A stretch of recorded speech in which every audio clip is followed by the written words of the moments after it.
ever tell you about my Uncle Jack, my great Uncle Jack? He was a brigadier general, 5-star general. He was a bombardier for the Air Force. The highest paid bombardier ever in the history of the Air Force. So here's how the story goes. He was 10 years old living in Sacramento. He wanted to be an Air Force pilot.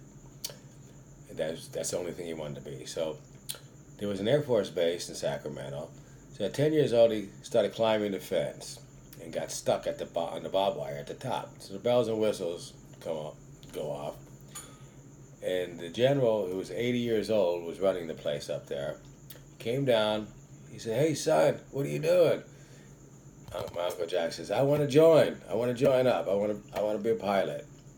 And the general says, "Man, I like your enthusiasm. Did you bring your ID, son?" He said, "What ID?" He said, "How old are you?" "Oh, I'm 10. He says, "Well, they'd fire me if I hired you right now. You got to be 15 and a half. You got to be 15 and a half. Okay, so bring your ID back. I like your enthusiasm."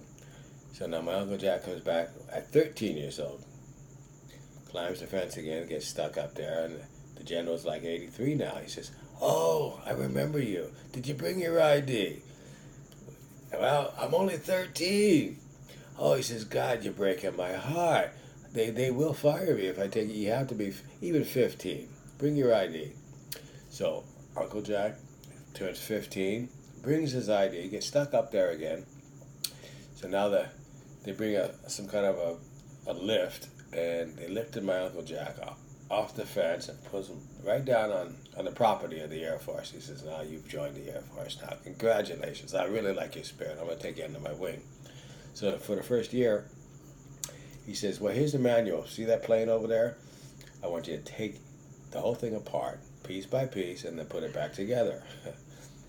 And that's it. So he was a year apprenticeship. You know, the general at 85 at the time took him under his wing.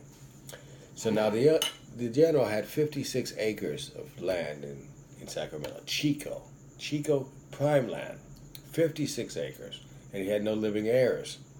So within that year, the general says, "Well, you're off to this mission, but I want to give you these acres. I'm going to sell them to you for, what was it, $100 an acre. All right, you owe me $5,600. Here's the deed right now. I signed it over to my uncle. 56. Here's the deed. You can give me $20 a month. Whatever these people pay you around here, I'll accept it. But you own this property now, 56 acres." And so off to go. There's some war. My uncle, was bombardier. He bombarded for 36 years straight. Okay, so a year later, the general passes away. He dies, and I think Uncle Jack paid him about $60 for the entire property, 56 acres.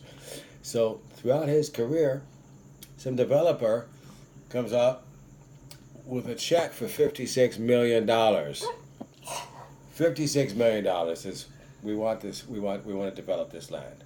I'll give you $1 million an acre." Here's a check for $56 million. And Uncle Jack says, "Well, I got a family now. I'm married. I got some kids and this and that. I got grandchildren and all. I'll tell you what I'll do. I'll sell you half of my acres for $1.5 million apiece." So they ended up giving him about $40 million anyway. And that's how the story went.